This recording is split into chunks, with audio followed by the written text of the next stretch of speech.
Good morning बेटा, good morning good morning. चलिए, मैं संजय अग्रवाल, CMA CA।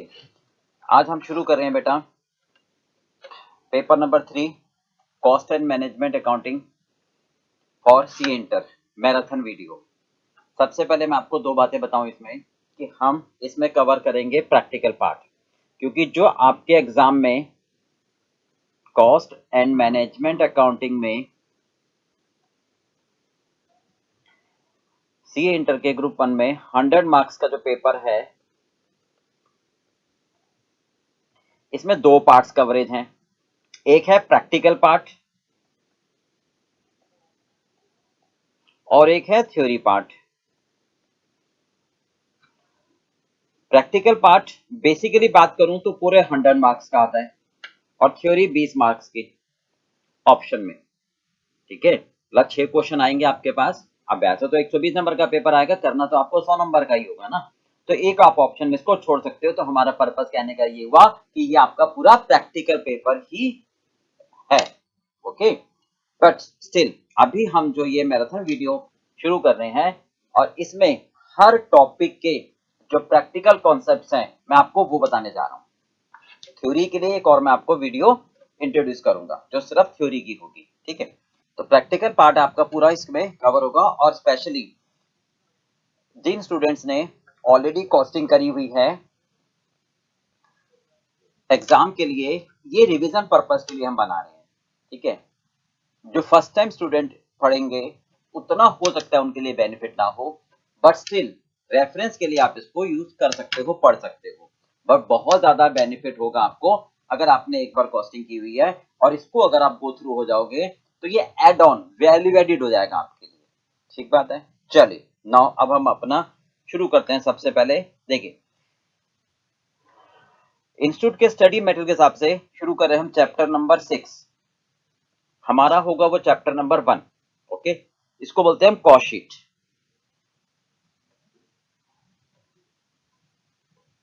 ये मैं आपको बता दूं कि सारा प्रैक्टिकल पार्ट हम कवर करेंगे इसके अंदर कि आप प्रैक्टिकल के क्वेश्चन किस तरीके से अटेम्प्ट कर सकते हो। बेसिक कॉन्सेप्ट आपका होना जरूरी है। अगर आपका बेसिक कॉन्सेप्ट स्ट्रांग होगा ना, तो आप अपने क्वेश्चंस को, प्रैक्टिकल क्वेश्चंस को किसी भी तरीके से हैंडल कर पाओगे। समझ के बात देख, तो कॉन्सेप्ट आप अपना स्ट्रांग रखो।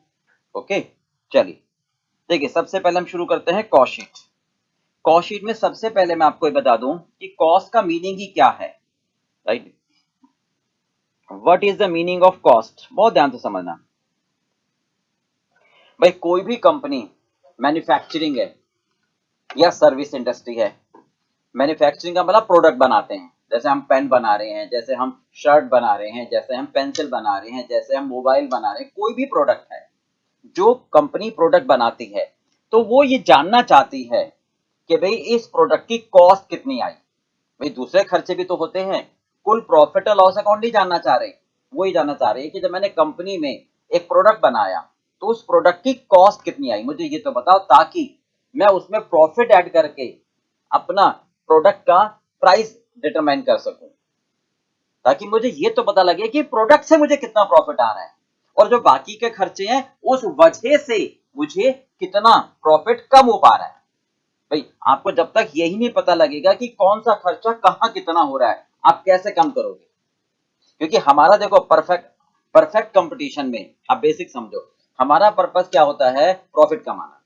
अब परफेक्ट कंपटीशन में क्या होता है कि आप अपने प्रोडक्ट की प्राइस नहीं बढ़ा सकते, तो एक ही तरीका है कॉस्ट को मैनेज करना। तो पहले पता तो चले कॉस्ट होती क्या है, तभी तो मैं उसको मैनेज करूंगा।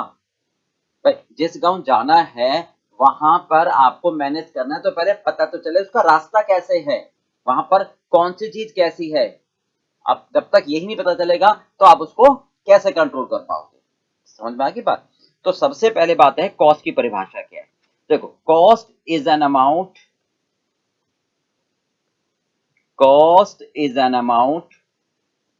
Of expenditure. और ध्यान से सुनना, cost is an amount of expenditure which is incurred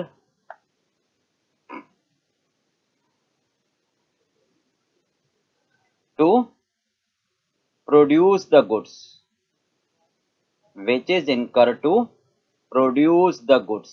आप साथ साथ इसको प्लीज बेटा नोट कर सकते हो, और सर्विसेज। ओके, जो मेन पार्ट आएगा वो मैं आपको बता दूंगा कि आप अपने स्टडी मटेरियल से रेलिवेंट रेफरेंस ले सकते हो।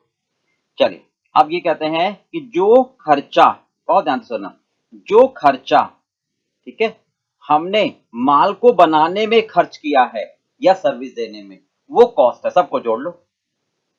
अब ये बताओ सर, एक बार बताओ, जो भी खर्चा करते हैं हम तो माल बनाने के लिए करते हैं। अरे भाई नहीं, अरे भाई नहीं, कुछ ऐसे खर्चे होते हैं जो प्रोडक्ट को बनाने से संबंधित नहीं होते हैं। अच्छा, वो सिर्फ एक्सपेंस कहलाते हैं, वो केवल एक्सपेंस कहलाते हैं। और ध्यान से सुनते जाना। तो हम ये कहते हैं एक्सपेंसेस को दो पार्ट्स में डिवाइड कर देता हूं। एक तो होती है कॉस्ट, एक होते हैं नॉन कॉस्ट, जिनको मैं प्रोडक्ट की कॉस्ट में नहीं जोड़ना चाहता। अब सबसे पहले तो ये बताओ कि सर नॉन कॉस्ट क्या है, फिर मैं कॉस्ट में आ दूंगा। मतलब जैसे कोई भी हम कंपनी शुरू करते हैं, है ना, तो प्रीलिमिनरी एक्सपेंसेस, कंपनी के शुरू के खर्चे हो गए ना। आपने कोई एसेट्स बेची तो उस पर लॉस हुआ, तो इसका प्रोडक्ट से कोई लेना देना थोड़ा ना कोई आपका, नहीं भी कोई आपका बैड डेट्स हो गया, आपने माल बेचा, पैसा लेके भाग गया कोई, तो इसका प्रोडक्ट की परफॉर्मेंस से कोई मतलब नहीं है। समझ के बात नहीं। आपने कोई शेयर इशू करे, उस पर कोई डिस्काउंट दिया,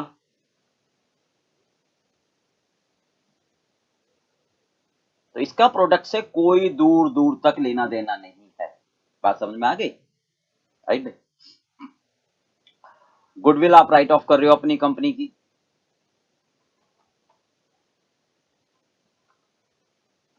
है ना। तो ये सारे खर्चे मेरे खर्चे तो कहलाते हैं, बट मैं इनको प्रोडक्ट की कॉस्ट में नहीं जोड़ता हूं। तो कॉस्ट क्या है, जो भी, जैसे मैं पेन बना रहा हूं, जैसे मैं मोबाइल बना रहा हूं, शर्ट बना रहा हूं, फर्नीचर बना रहा हूं, चेयर बना रहा हूं, तो इनको बनाने में क्या खर्चा आ रहा है बताओ, सोचो जरा। मटेरियल लग रहा है, मैं पेन बना रहा हूं तो प्लास्टिक लग रहा है इसमें, है ना, फिर एक लेबर लग रही है, उसका खर्चा, फैक्ट्री है उसका खर्चा, समझ रहे हो। ये सारे खर्चे हमारे कॉस्ट की परिभाषा में आएंगे। भाई मान लो एक एग्जांपल लेते हैं, चलो हम फर्नीचर बना रहे हैं, चेयर, हमने, हमारे पास एक फैक्ट्री है, तो लकड़ी लेकर आओगे, है ना, लकड़ी का खर्चा, लाने का खर्चा, फिर लेबर को बोलोगे चलो भाई ये लकड़ी काटो, तो लेबर को पैसे दोगे, जिस फैक्ट्री में काम करोगे उस फैक्ट्री का रेंट दोगे, मैनेजर रखोगे ताकि ये काम सही हो रहा नहीं हो रहा वो ये चेक करे, सुपरवाइजर, फिर प्रोडक्ट बन जाएगा, फिर उसको मार्केट में ले जाना, बेचना, ये सब खर्चे प्रोडक्ट की कॉस्ट में आते हैं, राइट। ये सब खर्चे हमारे प्रोडक्ट की कॉस्ट में जुड़ जाएंगे। तो कॉस्ट को अब हम बात करें तो किस में डिवाइड करेंगे हम, हाँ जी, जो गुड्स को बनाने में खर्च करते हैं। ओके, ये बात तो क्लियर हो गई। अब कॉस्ट की क्लासिफिकेशन क्या करेंगे अब हम, एक होगा हमारे पास मटेरियल, है ना, जैसे एग्जांपल लिया ना आपने, लकड़ी खरीदी हमने, फिर लेबर,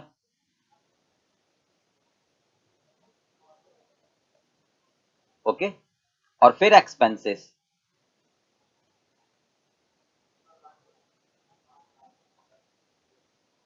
राइट। ध्यान से सुना, मटेरियल में भी हमारे पास दो टाइप के आएंगे, एक होगा डायरेक्ट मटेरियल, एक होगा हमारे पास डायरेक्ट मटेरियल, एक होगा हमारे पास इनडायरेक्ट मटेरियल।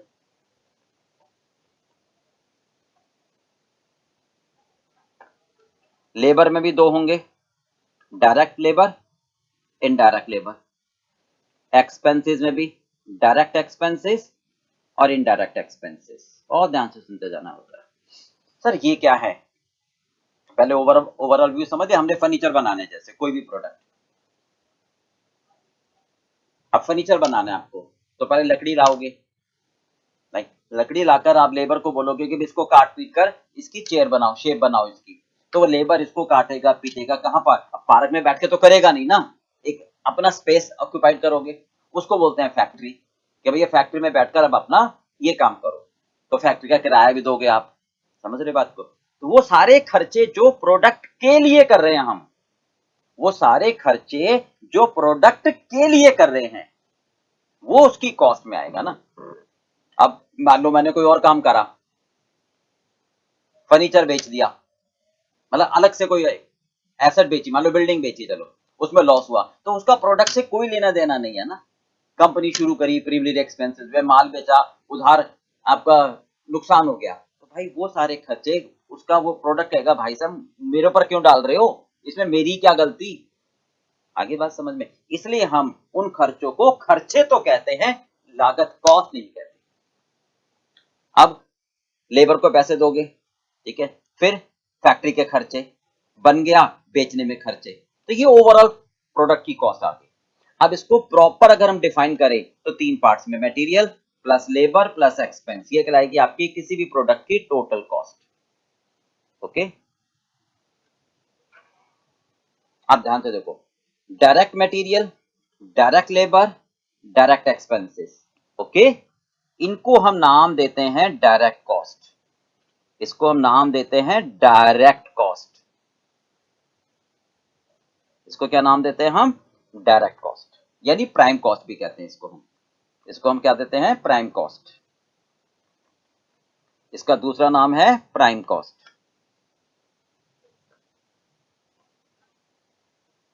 ओके, जो इनडायरेक्ट मटेरियल है, जो इनडायरेक्ट लेबर है, जो इनडायरेक्ट एक्सपेंसेस है, इनको नाम देते हैं हम ओवरहेड्स का,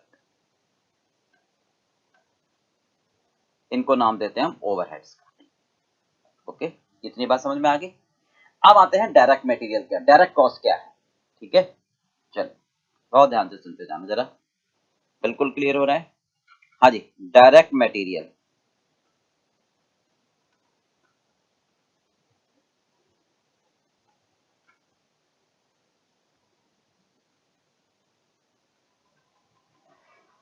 मटेरियल समझ में आ गया कि फर्नीचर बना रहे तो लकड़ी, शर्ट बना रहे हैं तो कपड़ा, है ना, पेन बना रहे हैं तो प्लास्टिक, ये हमें समझ में आ रहा है डायरेक्टली। तो जो मटेरियल प्रोडक्ट से डायरेक्टली आइडेंटिफाइड हो जाए, जो मटेरियल प्रोडक्ट से डायरेक्टली आइडेंटिफाइड हो जाए, उसे कहते हैं डायरेक्ट मटेरियल, यानी डायरेक्टली ट्रेसेबल हो जाए, which can be directly traced with the product. मैं पहले लिख दूं, which can be directly traced with the product, directly traced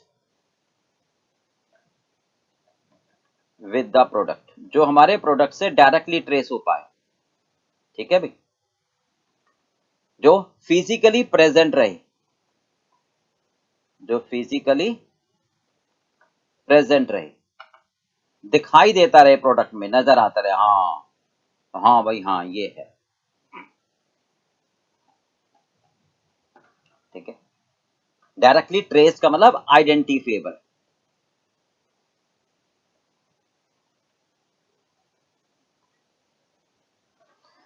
for example देता हूं तो समझ में आ जाएगा आपको, जैसे हम शर्ट बना रहे हैं, फॉर एग्जाम्पल हम बात करें, शर्ट बना रहे हैं, ओके, तो शर्ट बनाने में जो कपड़ा है, कपड़ा डायरेक्ट मटेरियल है क्योंकि नजर आता है। पेन बना रहे हैं हम, ठीक है, तो प्लास्टिक, अगर हम पेन बना रहे हैं तो इसका मतलब प्लास्टिक जो डायरेक्टली नजर आ रहा है कि हाँ सर ये इस पेन में इतना प्लास्टिक, मतलब हम ये कह सकें कि एक प्रोडक्ट को बनाने में इतना किलोग्राम का मटेरियल डायरेक्टली लग रहा है, वो रॉ मटेरियल कहलाता है, वो डायरेक्ट मटेरियल कहलाता है आपका।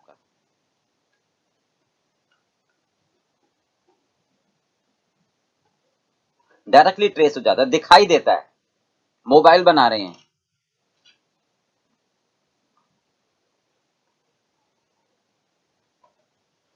राइट, तो मटेरियल प्लास्टिक हो गया, उसमें कुछ आयरन भी लगता है, ये सारे डायरेक्ट मटेरियल डायरेक्टली ट्रेस हो जाएंगे, आपको पता लगेगा कि यार मैंने ना कितना कपड़ा लिया, मैंने 50 मीटर कपड़ा लिया तो उससे मेरी 10 शर्ट बनी, तो एक कपड़े में इतनी, एक शर्ट में इतना मीटर लगा। मैंने फर्नीचर बनाया, चेयर बनाई, तो उसमें वुड, भाई मैंने इतनी वुड खरीदी, ठीक है। इतनी वुड जो खरीदी मैंने, उससे कितनी चेयर बनी? भाई मैंने कम से कम सर 10 किलो वुड ली या प्लाई ली मैंने, तो उससे कितनी चेयर बनी हमारी? तो एक चेयर पर कितना खर्चा, यानी जो पर यूनिट आसानी से कैलकुलेट किया जा सके, जो पर यूनिट आसानी से कैलकुलेट किया जा सके, per unit easily calculated. Okay, हाँ, इसी के साथ साथ आप समझ लो इनडायरेक्ट मटेरियल, ताकि समझ आ जाएगा।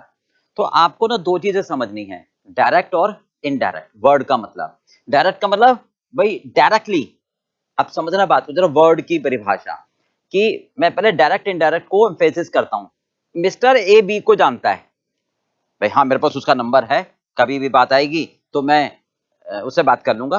भाई मिस्टर ए कहता है कि बी जो है वो एक नेता है, मैं उसको जानता हूं, तो इसका मतलब उसका डायरेक्ट रिलेशन है ना। कि कोई भी समस्या आएगी, चिंता की बात नहीं है, मुझे कोई रूट नहीं फॉलो करना, मैं तो डायरेक्ट उसको फोन करूंगा, मेरा काम हो जाएगा। वो डायरेक्ट हुआ ना, आप समझ रहे हो। अब ए कहता है कि भाई नहीं, मेरे पास ना नेताजी का डायरेक्ट नंबर नहीं है कोई भी, नहीं, मैं तो मिस्टर सी को जानता हूं जो उनका पीए है, नहीं भाई वो मेरी बी से बात करा देगा नेताजी से। तो ए का और बी का रिलेशन क्या हुआ? इनडायरेक्ट। बात समझ में आ गई? बस ये वर्ड एक बार मुझे समझना है, ठीक है। तो यही कॉस्ट की बात करते हैं कि भैया मैंने लकड़ी खरीदी, कितने की लकड़ी आई, वो डायरेक्ट चेयर की कॉस्ट में जुड़ जाएगी। कितने का हमने प्लास्टिक खरीदा, कितने का कपड़ा खरीदा, कि भाई इतना कपड़ा एक शर्ट में लग गया, वो ठीक है, मैं ज्यादा मात्रा में खरीदूंगा, बट वो इजीली पता लग जाएगा कि भाई मैंने 50 मीटर कपड़ा खरीदा, एक शर्ट में मेरा मान लो 10 मीटर लगता है कपड़ा, नहीं, अच्छा चलो कम करते हैं, 5 मीटर लगता है, तो इसका मतलब 10 शर्ट बनी, है ना, इसका मतलब 10 शर्ट बनी। तो 50 मीटर की कॉस्ट 10 शर्ट पर डाल दोगे, पता लग जाएगा आपको सीधा सीधा। तो ये डायरेक्ट रिलेशन हुआ, डायरेक्ट कॉस्ट, और पता लगता है कि हाँ भाई शर्ट है, देखो शर्ट में कपड़ा नजर आता है, तो ये डायरेक्ट कॉस्ट है। अब इनडायरेक्ट किसे कहते हैं? कि जो प्रोडक्ट से पहचानी तो जाए, बट कोई रूट लेके, अंदाजा लेके नहीं। जैसे मैं बात करूं, अच्छा पहले मैं लिख देता हूं indirect material.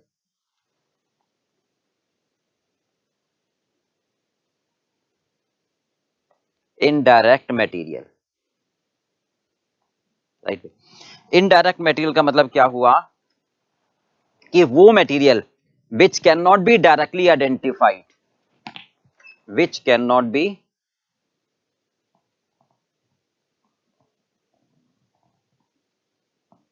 which cannot be directly identified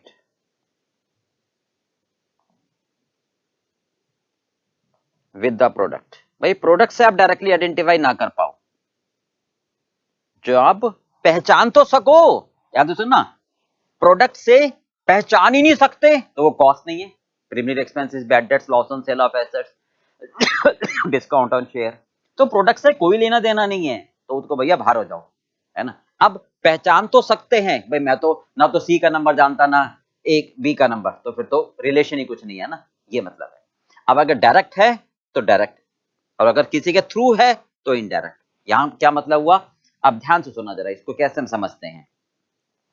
जैसे शर्ट बना रहे हैं, नहीं, जैसे हम चेयर बना रहे हैं, अच्छा चेयर बना रहे हैं, तो आपने फेविकॉल इस्तेमाल करी, तो आप 10 किलो का फेविकॉल का डब्बा ले आए।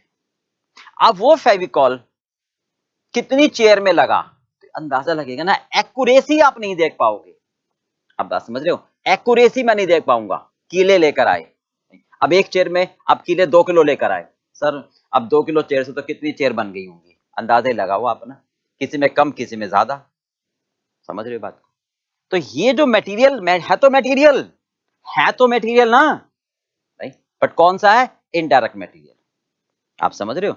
अब जैसे शर्ट है, राइट, अब शर्ट में अगर मैं बात करूं, नहीं यही लिख देता हूं ना, बटन है, राइट, ठीक है, थ्रेड है, तो इसकी कॉस्ट है तो प्रोडक्ट के लिए, बट ये अंदाजे से बटेगी, होलसेल में खरीदा जाएगा और फिर पर यूनिट एक्सप्रेस किया जाए। अब सर आप कहोगे ये भी तो आप ज्यादा खरीदते हो, पर इसका पर यूनिट एलोकेशन ज्यादा एक्यूरेट होता है और इसमें अंदाजा होता है, नहीं भी, ठीक है। आप जैसे चेयर बना रहे हैं तो उसमें क्या हो गया, फेविकॉल, पेस्टिंग मटेरियल, कीले, नहीं भी, ये जो आपके पास मटेरियल हुआ ये कहलाया इनडायरेक्ट मटेरियल, ये कहलाया मेरा इनडायरेक्ट मटेरियल, ये कहलाया मेरा कौन सा, इनडायरेक्ट। अब पेन है जैसे, तो पेंट कर रहे हैं, इकट्ठा पेंट आ गया भाई सबके ऊपर, हो गया पेंट। तो ये जो कॉमन इस्तेमाल होता है सब में, हम इसको दूसरा वर्ड एक और देता हूं, मैं आपको अच्छे से समझ में आ जाएगा, कॉमनली यूज्ड, जो कॉमनली यूज हो जाता है, स्पेसिफिक नहीं होता, वो इनडायरेक्ट होता है। अच्छा मैं एक और एग्जांपल देता हूं ताकि समझ आ जाए। अब जैसे घर में एक शर्ट आई, भाई वो तो फादर के लिए है क्योंकि फादर का साइज बहुत बड़ा है, तो वो शर्ट कोई और नहीं पहन सकता, तो वो शर्ट क्या कहलाई, डायरेक्ट। मान लो कोई ऐसा कपड़ा लिया आपने, 3 भाई हैं, समझ रहे हो, अब वो शर्ट, वो तीनों का साइज सेम ही है, कभी कोई पहन जाता, कभी कोई, कभी कोई, तो अब क्या कहोगे, किसने कितनी यूज करी, वो इनडायरेक्ट कहलाया रिलेशन। आगे बस, तो जो खर्चा जब एक पर्टिकुलर प्रोडक्ट के लिए किया जाता है तो वो डायरेक्ट, और जब कॉमन इस्तेमाल हो जाता है और इजिली आइडेंटिफिएबल ना हो, राइट में, अंदाजे से बटे, इजिली आइडेंटिफिएबल ना हो, not being able to identified easily, right, अंदाजे से बटे, कॉमनली, फिर सबके लिए कॉमन ही तो होता है हमारे पास, तो सबके लिए बट जाएगा, वो कहलाता है इनडायरेक्ट मटेरियल। चलो समझ में आ गई की बात ये, जैसे शर्ट बना रहे तो बटन हो गए ना, थ्रेड हो गया, चेयर बना रहे तो फेविकॉल हो गया, कीलें हो गई।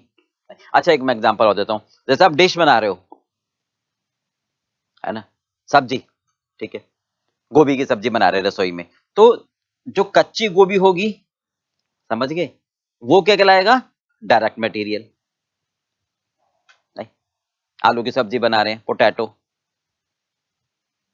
तो वो डायरेक्ट मटेरियल कहलाएगा, जो मसाले होंगे वो इनडायरेक्ट मटेरियल कहलाएगा।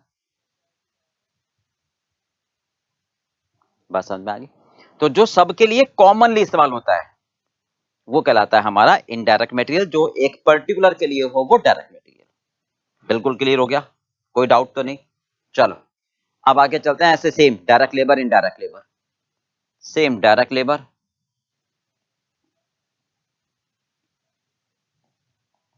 और इनडायरेक्ट लेबर। डायरेक्ट लेबर क्या कहोगे, सिंपल सी बात, which can be directly identified,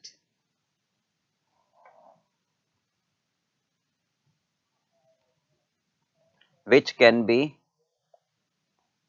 directly traceable, identified, traceable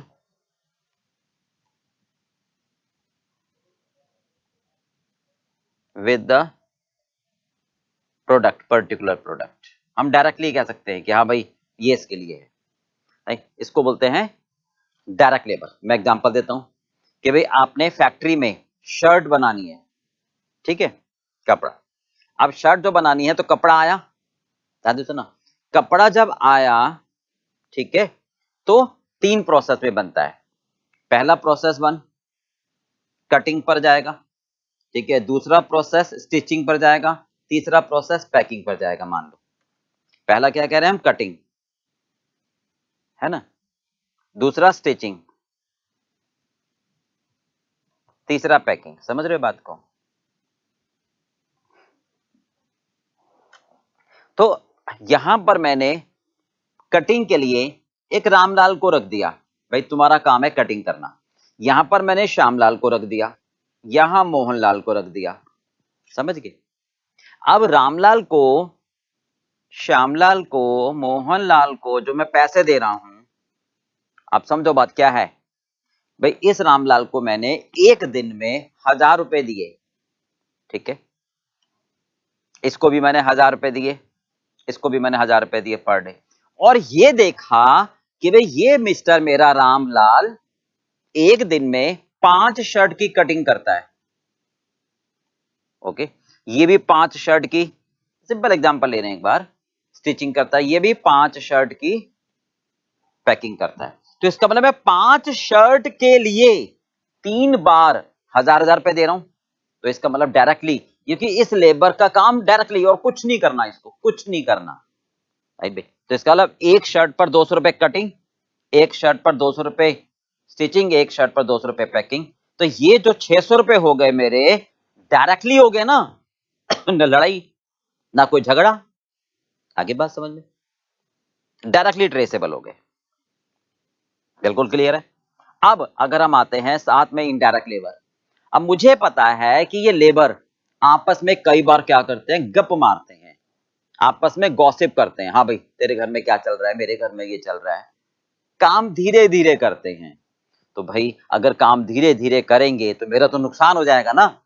तो उसके लिए मैंने एक मोहनलाल को रख लिया, मैंने एक मोहनलाल को रख लिया, राइट भाई। इसका काम क्या है, एक बीच में चेयर लगाकर तीनों पर पैनी नजर रखना कि भाई तुम काम सही कर रहे हो, तुम काम सही कर रहे हो, तुम काम सही करो, नहीं तो हम आपको हटा देंगे, ठीक है।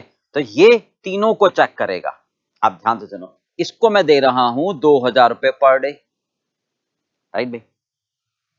तो क्या 2000 रुपए केवल कटिंग के दे रहा हूं, केवल स्टिचिंग के, केवल पैकिंग के? नहीं, तीनों के लिए दे रहा हूं। तो इसके पैसे आपके तीनों में बटेंगे। तो जो काम कॉमनली हुआ सुपरवाइजर, वो कहलाया इनडायरेक्ट लेबर, वो कहलाया मेरा इनडायरेक्ट लेबर। आगे बात समझ में, वो कहलाया मेरा इनडायरेक्ट लेबर, ठीक है। Which can not be directly identified, which can not be directly identified, लिख सकते हो। अब अच्छा और एग्जांपल देता हूं। अब जैसे ये सुपरवाइजर सैलरी हो गई, नहीं भाई। अब एक लड़का हमने रखा पीएन, एक लड़का हमने रखा पीएन, वो क्या तीनों को पानी पिलाता है, नहीं तो उसको मैं शाम को देता हूं 500 रुपए। तो अब उसके पैसे किस में बटेंगे, तीनों में। भाई 3 प्रोसेस कह लो या 3 प्रोडक्ट कह लो, बात समझ में आ रही है। तो जो पीएन को पैसे दे रहा हूं वो तीनों में बट जाएंगे। तो पीएन का काम किसी एक का नहीं है ना, वो तो कॉमन काम हो गया, नहीं वो तो कॉमन काम हो गया ना। तो पीएन के पैसे सब में बट जाएंगे। तो जो कॉमन काम होता है, जो एक पर्टिकुलर के लिए नहीं होता, वो कहलाता है इनडायरेक्ट लेबर। हो गया क्लियर भाई, दोनों में डिफरेंस समझ में आ गया ना। डायरेक्ट लेबर मतलब डायरेक्टली ट्रेसेबल, मतलब हम बता सकते हैं कि भाई एक शर्ट पर इतनी लेबर लगी। अच्छा देखो एक चीज मैं और बता रहा हूं, एक लाइन। अब जैसे पीएन है ना, तो पीएन तो सबको सर्विस दे रहा है। अब हो सकता है किसी को ज्यादा दे, किसी को कम दे। अब ये कैसे अंदाजा लगाया जाएगा कि पीएन से पूछो भाई तूने किस लेबर को ज्यादा अपना टाइम डिवोट करा है, बहुत मुश्किल है। तो हम पीएन की सैलरी या पीएन की जो पेमेंट है तो इन्हीं के लिए, जाएगी तो इन्हीं में ही, बट ये फिर हमें एक एवरेज अंदाजा लगाना पड़ेगा, इसलिए इसको बोलते हैं इनडायरेक्ट। जो एक्यूरेसी आ जाएगी कि भैया यहां पर हमने रामलाल को सिर्फ जो पैसे दिए हैं वो कटिंग के लिए दिए हैं, तो इसका मतलब वो उस प्रोसेस पर आइडेंटिफाइड हो जाएगा, उस प्रोडक्ट पर आइडेंटिफाइड हो जाएगा। क्लियर हो गई बात भाई।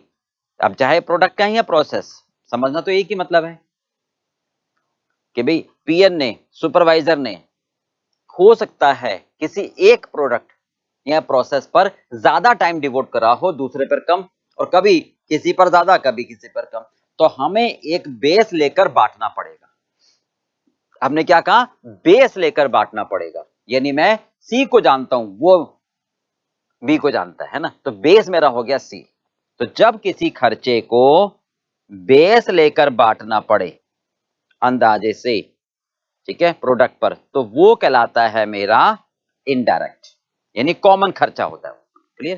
तो किसी प्रोडक्ट पर कई बार ज्यादा हो जाता है, किसी प्रोडक्ट पर कई बार कम हो जाता है, इमैटेरियल होता है वो। Okay clear, indirect material, indirect labour. चलिए अब आते हैं, बात करते हैं डायरेक्ट एक्सपेंसेस की। साथ में, फिर इनडायरेक्ट एक्सपेंस, है ना। तो देखो ध्यान से, डायरेक्ट एक्सपेंस किसे कहेंगे अब हम, डायरेक्ट एक्सपेंस किसे कहेंगे अब हम,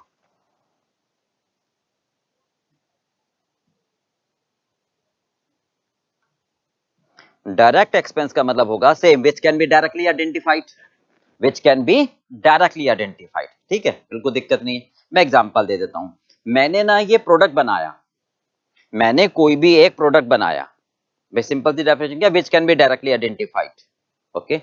मैंने एक प्रोडक्ट बनाया, सपोज अपना फर्नीचर, चेयर, ओके। हमने एक चेयर बनाई, ओके, और उसको बाजार में ये कहा कि भाई इसका हमने अपना नाम रखा, कोई भी अपना नाम रखा, एक सोहन लाल एंड सन्स की चेयर है ये, ठीक है, ये चेयर हमारी है 2000 रुपए की, ओके। अब कोई कस्टमर आता है, वो कहता है कि यार मैं इस चेयर के 2000 रुपए क्यों दूं, वो तो कहता है इसमें क्या क्वालिटी है, हम उसको क्वालिटी गिनाते हैं, नहीं बिकती वो दूसरी चेयर ले जाता है, वो कहता नहीं भैया ये जो आपकी काम कर रही है ये तो 500 रुपए में मिल जाएगी, ये तो 700 रुपए में मिल जाएगी। तो हम कहते हैं यार हमारी चेयर तो नहीं बिक रही, डूरियन की चेयर तो भाई साहब सेम ही तो है क्वालिटी, वो तो भाई साहब 3000 रुपए की बिक रही है, वो तो भाई साहब 5000 रुपए मांगते हैं, तो कस्टमर 1000 रुपए मतलब खुश होके दे जाता है उनको। तो हमने क्या सोचा, क्योंकि वो ब्रांड है, तो हमने ये सोचा कि हम चलो भाई भागे भागे डूरियन वालों के पास गए कि सर जी आप एक काम करो, हम अपना प्रोडक्ट आपके नाम से बेच लें, हम अपने प्रोडक्ट पर आपका नाम रख लेते हैं, तो इससे कस्टमर को ये लगेगा कि ये सेम क्वालिटी की है और ब्रांड होने की वजह से वो खरीद लेगा। तो कहते वाह, कोई फ्री में थोड़ा मैं आपको अपना नाम दे दूंगा, मैंने नाम बनाने में सालों लगाए हैं, मैंने भी ब्रांडिंग करने में, क्वालिटी डेवलप करने में, कस्टमर का विश्वास जीतने में टाइम लगाया है, तो उस टाइम की भी तो कीमत चाहिए भैया मुझे, ऐसे कैसे फ्री में दे दूंगा, ऐसे तो कोई भी ले जाएगा। तो पहले आप मेरे नॉर्म्स को पूरा करो, मेरी क्वालिटी खराब नहीं करोगे, ठीक है, ऐसे मैं किसी भी गहरे को नहीं दे सकता ना। तो वो अपना नाम मुझे देने को तैयार हो गया क्योंकि मेरे प्रोडक्ट में क्वालिटी थी, ये तो बात हो गई। तो अगर मेरे प्रोडक्ट में वो अपना नाम जोड़ने को तैयार हो जाते हैं तो क्या कहते हैं, भैया मुझे 500 रुपए पर प्रोडक्ट चाहिए, तो हमने कहा घाटे का सौदा नहीं है, वैसे तो 2000 रुपए में कोई नहीं ले रहा था मेरा प्रोडक्ट, अब क्योंकि ड्यूरेन का नाम लग गया तो 5000 रुपए में भी लेने को तैयार हो जाएंगे, चलो 500 देकर भी 4.5 तो आए, कहा 2000 रुपए में भी लाने पड़ रहे थे। तो ये जो 500 रुपए मैं पर प्रोडक्ट दे रहा हूं कंपनी को, स्टैंडर्ड ब्रांडेड वाले को, ये क्या कहलाएगा, रॉयल्टी, ये कहलाएगा डायरेक्ट एक्सपेंसेस, ये कहलाएगा मेरा डायरेक्ट एक्सपेंसेस। बात समझ में आ गई, तो ये कहलाता है मेरा डायरेक्टली ट्रेसेबल। क्लियर पार्ट में, तो एक मिनट, इसके अगर हम देखें डायरेक्ट एक्सपेंस के, देखो और एग्जांपल है ना, पावर फ्यूल हो गया, ठीक है, रॉयल्टी जो मैंने अभी आपको एग्जांपल दिया। अच्छा, कोई भी मशीन अगर हम खरीदते हैं या किराए पे लेते हैं और वो स्पेशल एक पर्टिकुलर प्रोडक्ट के लिए, तो उस मशीन का किराया उस पर चला जाएगा। भाई मान लो मैं बिल्डिंग बना रहा हूं, ठीक है, एक 2 बेडरूम की है बिल्डिंग और एक 3 बेडरूम की बिल्डिंग है। अब जो 2 बेडरूम की बिल्डिंग है इसमें मान लो हमने को एक वेल्डिंग मशीन चाहिए हैवी, और वो किराए पे ली है और वो इसमें इस्तेमाल नहीं हो रही, जिसका मतलब उसका सारा खर्चा इसमें जुड़ जाएगा, राइट भाई, तो वो हो गया हायर चार्जेस, राइट। या हमने कोई किसी प्रोडक्ट के लिए एक स्पेशल नॉलेज ली है कि यार ये प्रोडक्ट ना बगैर अच्छी नॉलेज के चलेगा नहीं, तो किसी टेक्नीशियन को बुलाओ, उसको मैंने पैसे दिए, 3 प्रोडक्ट है मेरे ए बी सी, है ना, और किसी एक प्रोडक्ट के लिए अगर हमने किसी टेक्नीशियन को पैसे दिए तो वो पैसे डायरेक्टली प्रोडक्ट पर चले जाएंगे, राइट भाई। सेम मोल्ड्स, पैटर्न, पेटेंट, यानी अगर हमने कोई भी प्रोडक्ट पेटेंट करवा लिया, क्योंकि आजकल क्या कॉपी ज्यादा हो जाती है, तो अगर हम पेटेंट करवा लेते हैं कि भाई हमारा ये कॉपीराइट हो गया, ये जैसा बनाया मैंने, भाई कोई भी दूसरा मैन्युफैक्चरर हमारे प्रोडक्ट को लेके चीर फाड़ करके उसमें क्या करता है, एनजी अस्थि पंजरा अलग कर लेता है, फिर देखता है कि मैंने कैसे बनाया, वैसे ही प्रोडक्ट वो बना के दे देता है। तो वो ना कर सके इसलिए हम अपने प्रोडक्ट को कॉपीराइट, पैटर्न यानी डिजाइन उसका बनवा लेते हैं तो वो कहलाती है डायरेक्ट कॉस्ट। क्लियर बात भी, वो कहलाती है हमारी डायरेक्ट कॉस्ट। आगे बात समझ में? तो ये सारे खर्चे हमारे डायरेक्ट एक्सपेंस में आते हैं। ये बात क्लियर होगी। चलिए अब आते हैं हम किस पर, direct material, direct labour, direct expense, तीनों कहलाते हैं प्राइम कॉस्ट यानी डायरेक्ट कॉस्ट। ये बात समझ में आ गई? हाँ जी, प्राइम कॉस्ट, डायरेक्ट कॉस्ट।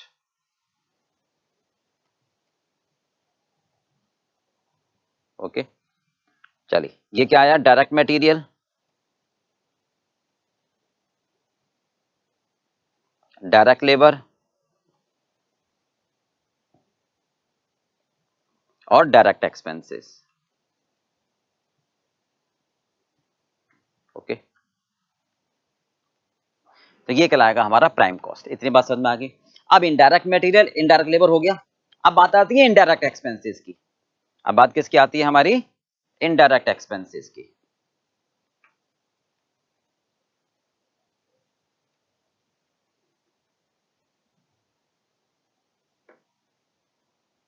अब बात आती है इनडायरेक्ट एक्सपेंस। इसको ना हम दूसरी भाषा में ओवरहेड भी कहते हैं। इसका दूसरा नाम है ओवरहेड।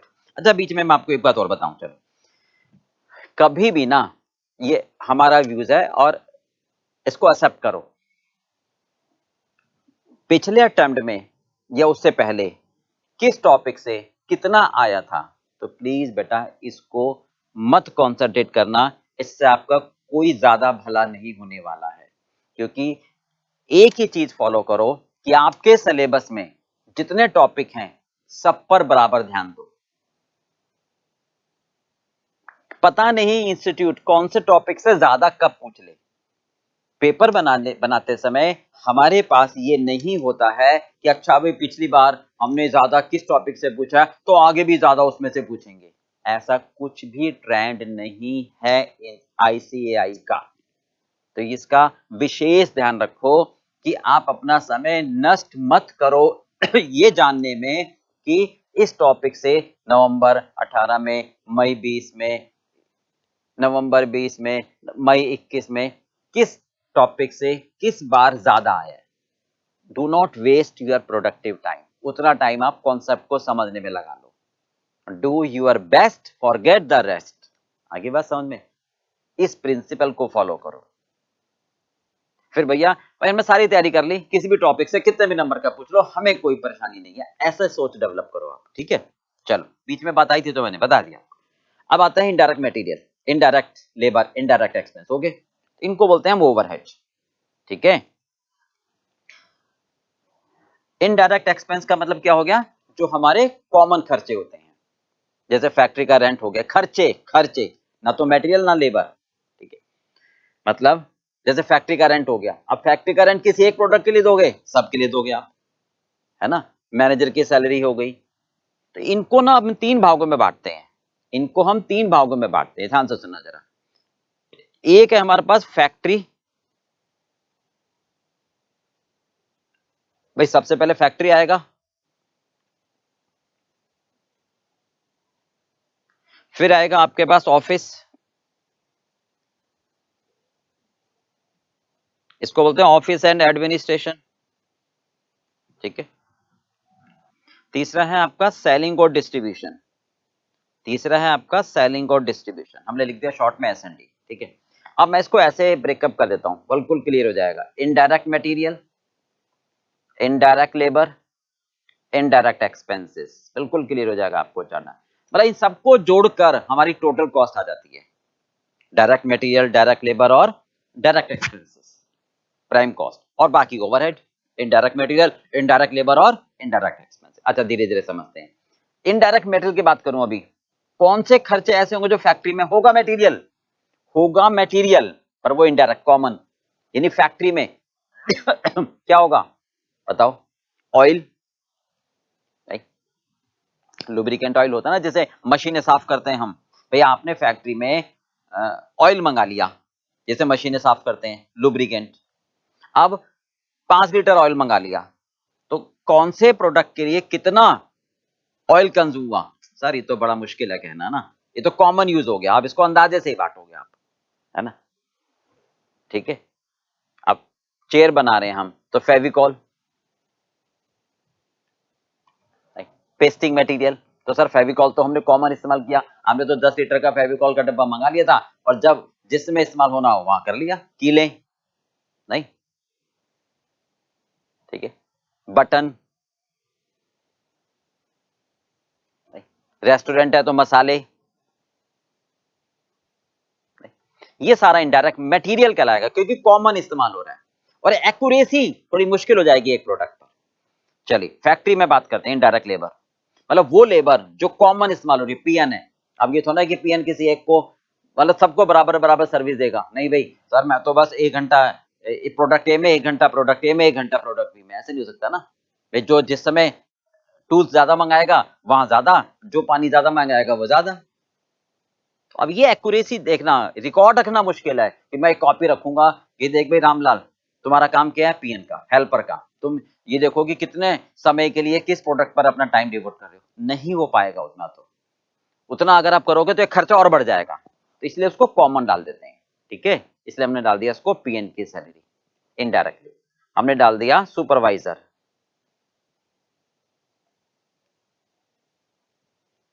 ओके, ये इनडायरेक्ट लेबर हुई। अब खर्चे नहीं, अब जैसे खर्चे मान लो पावर का खर्चा है, भाई बिजली का बिल इकट्ठा आ रहा है।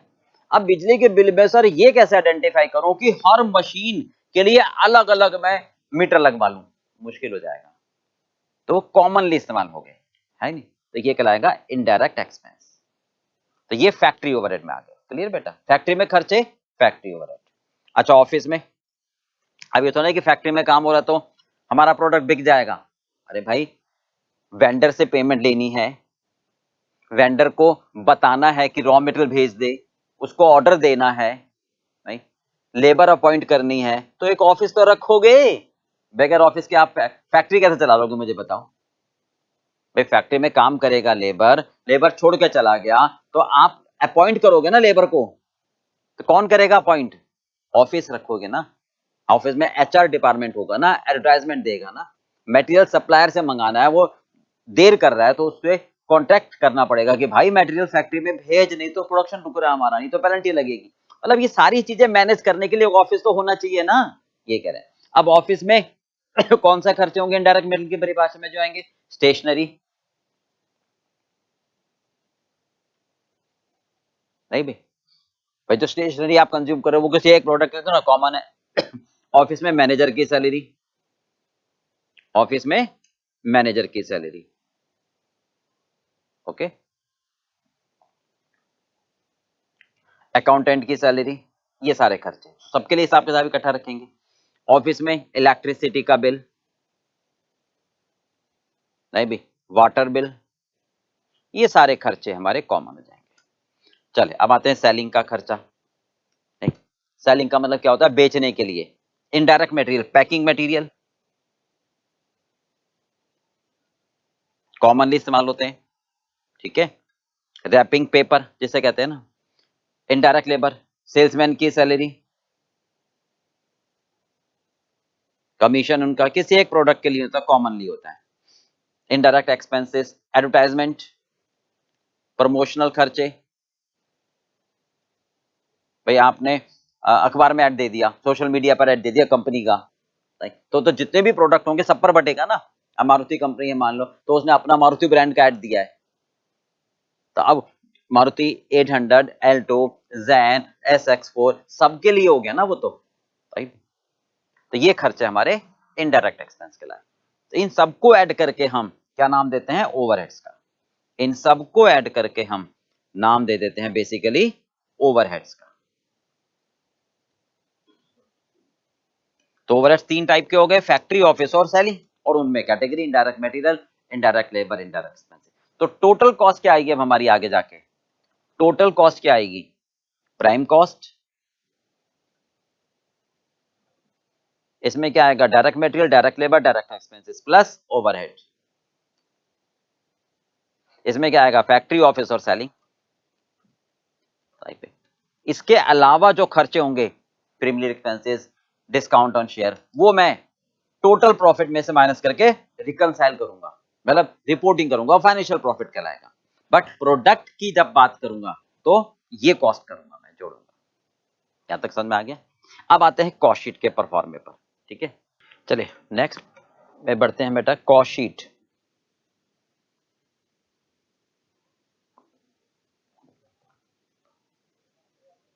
कॉस्ट शीट का मतलब क्या होता है कि एक ऐसी शीट, एक ऐसी प्रेजेंटेशन बनाकर आप मैनेजमेंट को दोगे ताकि मैनेजमेंट ये जान सके कि भाई इस प्रोडक्ट की कॉस्ट ये है और मैं इतने प्रॉफिट पर बेचकर इतने रुपए में बेच लूंगा।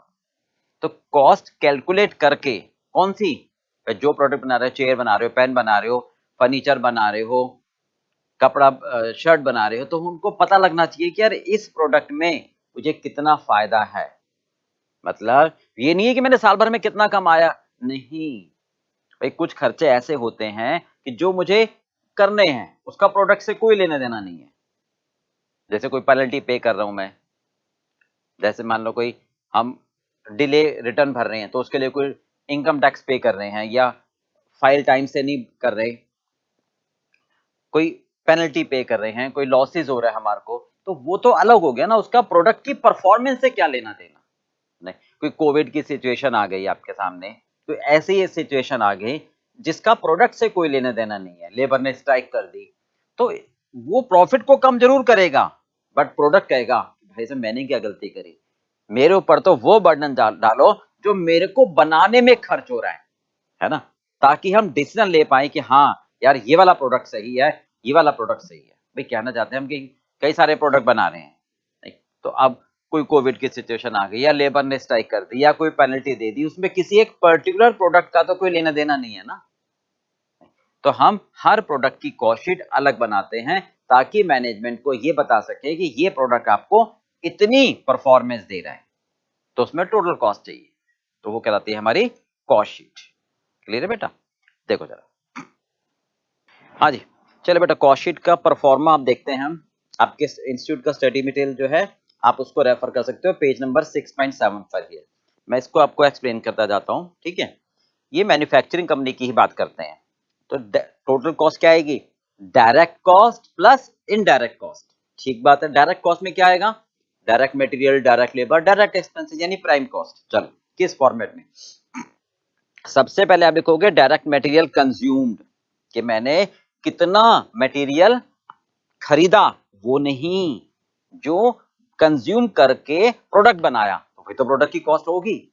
अरे भाई सोचो, मैंने मेटल खरीद लिया और बचा हुआ है भी, तो अगली बार प्रोडक्ट बनाएगा ना, नहीं, तो वो माइनस कर दोगे जितना मेटल आपने खरीदा और बचा लिया, यानी क्लोजिंग स्टॉक। हाँ, खरीदा, ठीक है, और कुछ पहले का पड़ा हुआ था, तो वो टोटल हो गया। भाई 100 किलोग्राम अगर मैं कहूं, है ना, पहले से था 900 किलोग्राम मैंने खरीदा, तो 1000 किलोग्राम हो गया। 200 किलोग्राम बचा लिया, तो भाई मैंने 800 किलोग्राम कंज्यूम किया ना, उसके पैसे आ जाएंगे, जो total cost divide by quantity per unit. ठीक है, अच्छा, अब ध्यान रखना परचेजेस में, अब इसमें कुछ पॉइंट्स ऐड करते चले जाना। रॉ मटेरियल जब आप परचेज करते हो तो क्या क्या जोड़ोगे उसमें? भाई आपने मान लो 900 किलोग्राम खरीदा मटेरियल 10 रुपए के हिसाब से, तो 9,000 रुपए का आया। अब आप वेंडर से अपनी फैक्ट्री तक लेकर आओगे तो कार्टेज, फ्रेट इनवर्ड, किराया भाड़ा लगेगा, तो वो आप जोड़ोगे। नहीं, और आपको लगता है यार माल कहीं रास्ते में नुकसान ना हो जाए, तो भैया इंश्योरेंस करवा लो कि भैया जहां से आ रहा है वो पानी के जहाज के थ्रू आ रहा है, पता लगा भैया लहर ही उड़ा के ले गई, है ना, तो कई बार हम इंश्योरेंस भी करा लेते हैं, तो इंश्योरेंस का खर्चा। तो अगर मान लो 1000 रुपए मैंने इंश्योरेंस कराया है, 1000 रुपए मेरा कार्टेज हो गया फ्रेट इनवर्ड, तो मेरी कॉस्ट आ गई 11,000 रुपए। ठीक बात है। अच्छा, तीसरी बात और कि इसमें, चलो मैं आपको ना एक काम करता हूँ, ये आपका पेज नंबर है 6.3 पर आ जाओ।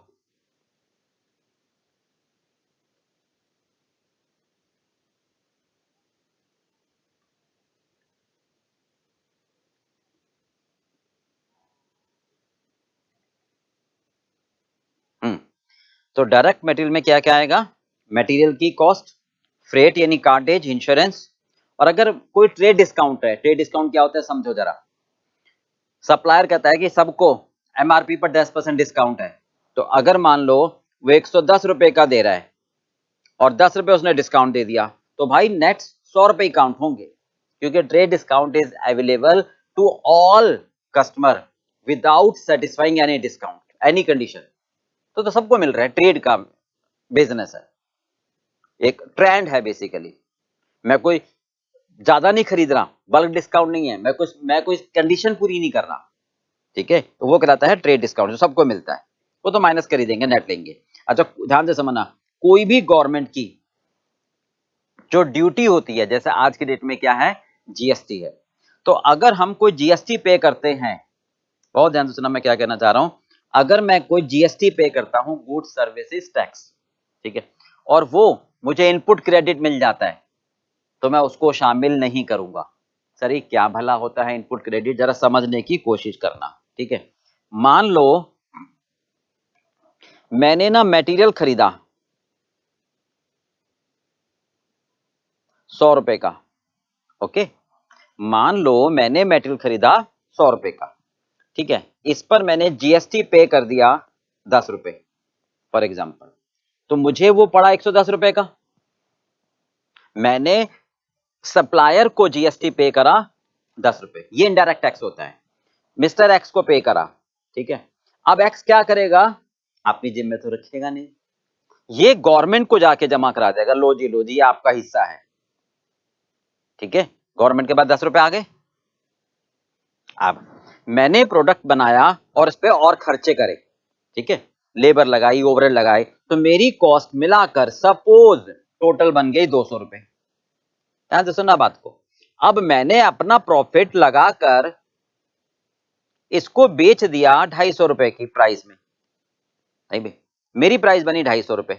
अब क्योंकि मुझे कस्टमर से भी तो जीएसटी लेना है ना, मुझे मान लो कस्टमर से जीएसटी लेना है, ओके, और मैं कस्टमर से जीएसटी ले रहा हूं 10 रुपए का, बहुत ध्यान से सुनना, तो मुझे तो 260 रुपए मिल गए,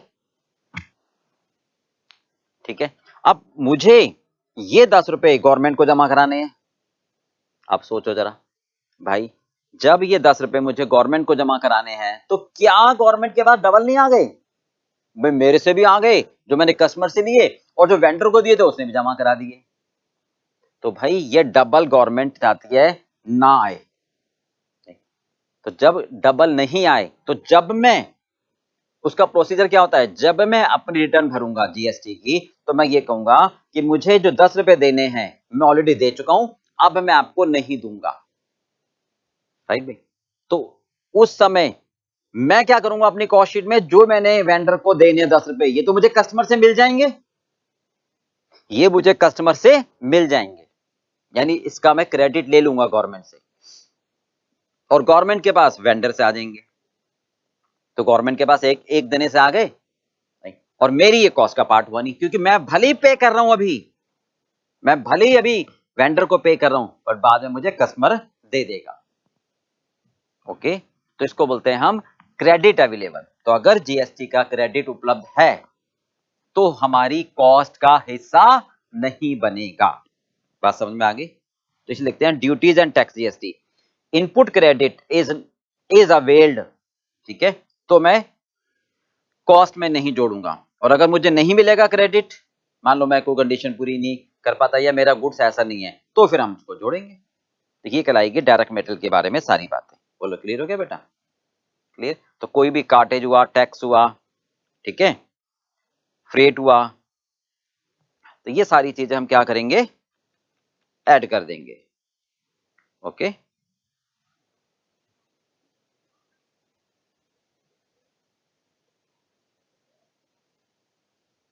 चलिए अब आते हैं लेबर पर, लेबर कॉस्ट। हाँ ये पार्ट क्लियर हो गया। तो लेबर कॉस्ट में आप क्या क्या जोड़ोगे, जो भी आप डायरेक्ट लेबर को पैसे दे रहे हो, कारपेंटर को दे रहे हो, नहीं टेलर मास्टर को दे रहे हो, जो वर्कर को दे रहे हो, अब लेबर में क्या क्या पार्ट आ जाएगा, जो भी लेबर को आप बोनस भी देते हो, कई कई बार हम क्या कहते हैं, उसके हिस्से का हम कंट्रीब्यूशन देते हैं प्रोविडेंट फंड में, उसके हिस्से का हम क्या करते हैं, प्रोविडेंट फंड बना लेते हैं, कि भाई जब तुम रिटायर होके जाओगे तो ये डब्बा आपको मिल जाएगा, तो आपके हिस्से के पैसे हम उस डब्बे में डालते रहते हैं गवर्नमेंट के पास, तो वो सारा ऐड कर देंगे इसमें। यानी उनको बोनस, उनकी कोई भी, जैसे हमने उनको मान लो रेंट फ्री अकोमोडेशन दे दिया, कोई भी ऐसा सुविधा जो हम उसको दे रहे हैं वो सारी इसमें ऐड हो जाएंगी। क्लियर के पास? चलिए डायरेक्ट एक्सपेंसेस, हाँ जी ये आपको समझा ही चुके हैं। डायरेक्ट एक्सपेंस में क्या क्या आएगा? डायरेक्टली ट्रेसेबल जो होता है, जो आपका डायरेक्टली ट्रेसेबल हो, जैसे रॉयल्टी जो पे कर रहे हैं हम, कोई मशीन हमने खरीदी उसका डेप्रिसिएशन, जो किसी एक प्रोडक्ट के लिए डायरेक्टली हो, कॉमन नहीं, कोई मशीन आपने किराए पे ली है किसी एक प्रोडक्ट के लिए, या कोई ऐसा प्रोडक्ट जिसके आपने पेटेंट करवा लिया है ना, या रॉयल्टी पे करी है, तो वो डायरेक्ट एक्सपेंस। चलिए ये तीनों जोड़ करके आ जाएगा प्राइम कॉस्ट। आगे बात समझ में? Direct material, direct labour, direct expenses. Direct material में क्या आएगा? कंज्यूम्ड, ठीक है। और कंजम्पशन कैसे निकालोगे? Opening plus purchase minus closing. Purchase में क्या जुड़ेगा? कार्टेज, फ्रेट, कोई आपने लाने में खर्चा दिया है, ट्रेड डिस्काउंट माइनस कर देना। हाँ जीएसटी जो पे कर रहे हो, अगर क्रेडिट मिल जाएगा इनपुट तो आपको छोड़ देना है, इग्नोर कर देना है। हाँ कई बार हमें क्रेडिट नहीं मिलता है तो वो तब हमारी कॉस्ट का पार्ट बन जाएगा, ठीक है। तो वह क्वेश्चन में आपको एग्जाम के क्वेश्चन में लिखा होगा जीएसटी क्रेडिट अवेलेबल, और अगर साइलेंट हो तो फिर आप हमेशा ये मान के चलना कि क्रेडिट मिलेगा आपको। ओके, लॉजिक मैंने आपको बता दिया। तो इसको क्या बोलेंगे हम? डायरेक्ट कॉस्ट यानी प्राइम कॉस्ट। चलिए अब इसमें जोड़ेंगे फैक्ट्री के खर्चे, इनडायरेक्ट कॉस्ट सारे। फैक्ट्री के खर्चे कौन से आ जाएंगे जरा बताओगे? अभी तो बताया, indirect material, indirect labour, indirect expenses. Indirect material में क्या आएगा? ऑयलिंग, क्लीनिंग, भाई जो मशीन साफ करने का तेल आता है वो तो इकट्ठा आ जाता है ना, फेविकोल इकट्ठा आ जाता है, नहीं रेस्टोरेंट है तो मसाले इकट्ठे आ जाते हैं, तो वो सारे इनडायरेक्ट मटेरियल कहलाएगा। वो क्या कहलाएगा मेरा? Indirect material. नहीं, फोरमैन, सुपरवाइजर, पीएन, इनको जब पैसे दे रहा हूं, इनडायरेक्ट लेबर, ठीक है। इनडायरेक्ट एक्सपेंसेस जैसे डेप्रिसिएशन हो गया, खर्चा है सबके लिए, पावर का खर्चा हो गया, राइट। ये सारे खर्चे मिलाकर बन जाएंगे फैक्ट्री ओवरहेड, तो इसको बोलते हैं ग्रॉस वर्क कॉस्ट। यहां तक समझ में आ गई बात भी? अच्छा अब ध्यान से सुनना, कई बार क्या होता है फैक्ट्री में हमारा गुड्स, भाई कॉस्ट शीट बनाते हो एक पर्टिकुलर डेट को, कॉस्ट शीट बनाते हैं हम एक पर्टिकुलर डेट को, उस दिन तक जो फैक्ट्री में सामान आया मटेरियल, उससे प्रोडक्ट सारा नहीं बना, कुछ मटेरियल हमारा मशीनों में रह जाता है, कुछ मटेरियल हमारा मशीनों में रह जाता है। अब बात समझ रहे हो? यानी जो मटेरियल की फॉर्म में भी नहीं है और प्रोडक्ट भी नहीं बना अभी तक। WIP में देखो ये समझना है आपको ना ध्यान से, कि भाई हम कॉस्ट शीट जब बनाते हैं ना तो एक पर्टिकुलर पीरियड की बनाते हैं। कॉस्ट शीट जब आप बनाते हो तो एक पर्टिकुलर पीरियड की बनाते हैं। बहुत ध्यान से सुनिए, जैसे सपोज करते हैं 1 अप्रैल 2020 से लेकर 31 मार्च 2021 तक की मुझे कॉस्ट शीट बनानी है कि इस पीरियड में जो प्रोडक्ट बना, ध्यान सुनना क्या करें, जो प्रोडक्ट बना उसकी कॉस्ट कितनी आई। तो दो बातें आई कॉस्ट शीट के पॉइंट पर कि ये पीरियोडिकल होती है, ये आपकी पीरियोडिकल होती है, नहीं फॉर द ईयर, ओके। दूसरा ये कंप्लीट प्रोडक्ट की होती है, दूसरा ये कंप्लीट प्रोडक्ट की होती है, क्योंकि प्रोडक्ट तो बिकेगा, क्योंकि प्रोडक्ट ही तो बिकेगा, नहीं भाई कोई आधा अधूरा तो बिकेगा नहीं। समझ में आई? अब जैसे मान लो मैं एक बात करता हूं, मेरा फ्लैट बनाने का काम है, ठीक है, मेरा फ्लैट बनाने का काम है, घर बना के बेचते हैं 2 बेडरूम 3 बेडरूम है ना। तो इस पीरियड में हमने क्या करा, 1 अप्रैल 2020 से लेकर 31 मार्च 21 तक, ठीक है, हमने ना 10 फ्लैट तो पूरे बना दिए, तो इनकी कॉस्ट बिल्कुल ठीक है। बट ऐसा तो जरूरी नहीं है ना कि कोई फ्लैट, सारे के सारे फ्लैट 31 मार्च को पूरे हो जाएं। सर कुछ फ्लैट ऐसे थे जो इस दिन से थोड़े समय पहले शुरू हुए, जनवरी में शुरू हुए और यहां तक पूरे नहीं हुए। तो मान लेते हैं 2 फ्लैट मेरे ऐसे थे जिन पर ग्राउंड फ्लोर का काम हो गया, ठीक है, फर्स्ट फ्लोर पर ब्रिक्स वगैरह लग गई, ठीक है, रूफ का काम हो गया, बट कंप्लीशन नहीं हुआ, ठीक है, तो पैसे तो लग गए मेरे। इसका मतलब मैं ये कहूंगा अभी कि सर इस पीरियड में टोटल मिलाकर मैंने ना 5 फ्लैट पर काम शुरू किया, यानी मेरा खर्चा 5 फ्लैट का आया, मटेरियल जो लगा ऊपर, यानी जो मटेरियल मेरे पास ऊपर लगा, जो मटेरियल लेबर और डायरेक्ट एक्सपेंसेस लगे वो किस पर लगे, 5 फ्लैट पर। ये सारे के सारे मेरे 5 फ्लैट पर लगे, ठीक है, फैक्ट्री ओवरहेड भी। बट उसमें से हम सॉरी 15 फ्लैट की बात करें, यहाँ 10 ले लिया ना मैंने, ये 5 लेता हूं मैं, चलो चेंज कर देता हूं ना। तो उसमें से 15 फ्लैट के लगे सॉरी खर्चे सारे, इसमें से 5 फ्लैट के खर्चे मेरे लग तो गए बट वो बने ही नहीं तो बिकेंगे नहीं। तो जिन 5 फ्लैट पर मेरा खर्चा लग गया और वो बने नहीं, उसको माइनस कर दो। क्यों माइनस कर दूं, क्योंकि सर अभी तो बने नहीं तो बिकेंगे कैसे, तो केवल 10 फ्लैट का खर्चा आ जाएगा। तो मुझे ऊपर मैंने 15 फ्लैट का खर्चा जोड़ लिया, ठीक है, फिर मैंने माइनस कर दिया 5 फ्लैट का खर्चा। बोलो समझ में आ गया, क्योंकि WIP है ये। तो इसका मतलब उन 10 फ्लैट का खर्चा आ गया फैक्ट्री ओवरहेड जो बन गए इस साल। ये बात समझ में आ गई। अच्छा, अब मैं अगले साल की बात करूं, अगर मैं अगले साल की बात करूं, नेक्स्ट ईयर की 21-22, तो वहां पर 5 फ्लैट हमारे ओपनिंग WIP थे, है ना, कब, 1 अप्रैल 21 से 31 मार्च 22 तक की बात करें अगर हम, तो क्योंकि जो 5 फ्लैट पिछली बार अधूरे थे वो इस बार मैं पूरे कर रहा हूं, तो पिछली बार की जो कॉस्ट थी वो तो हट गई, इस बार आ गई ना। और मैंने इस बार 20 फ्लैट पर काम शुरू किया, ठीक है, उसमें से भी मान लो 2 फ्लैट फिर बच गए। तो मैं इस पीरियड में क्या करूंगा, हाँ जी, पहले तो मैं 20 फ्लैट की कॉस्ट लूंगा ऊपर, मटेरियल लेबर ओवरहेड, फिर 5 फ्लैट की कॉस्ट जो पिछली बार नहीं ली थी वो लूंगा, माइनस कर दूंगा 2 फ्लैट की कॉस्ट, तो मेरे पास आ जाएगा 23 फ्लैट की कॉस्ट जो इस बार बने।